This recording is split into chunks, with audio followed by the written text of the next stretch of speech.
school वाली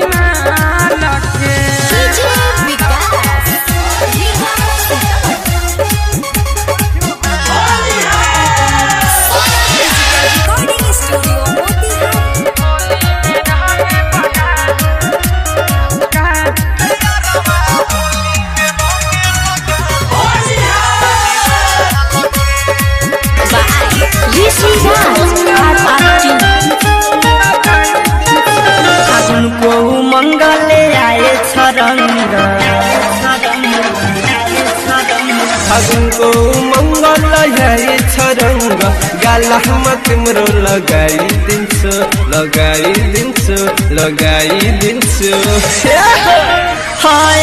हो TikTok को फेमस कान्छी तराई को होली खेलाई दिन्छु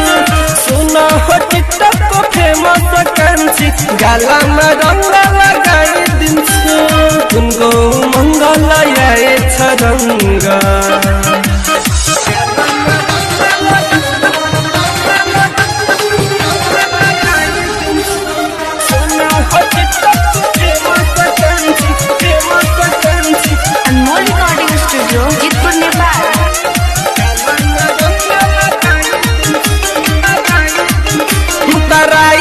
होली बारी हुन्छ रंगीन रे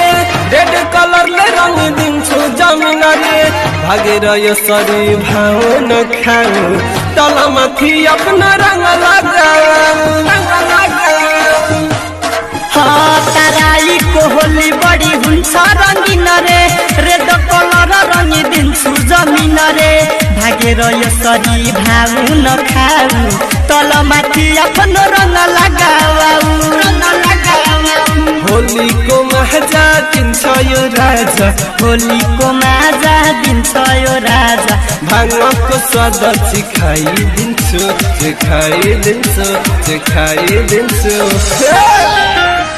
आउ हो टिकटक को फेमस कान्छी तराई को होली खेल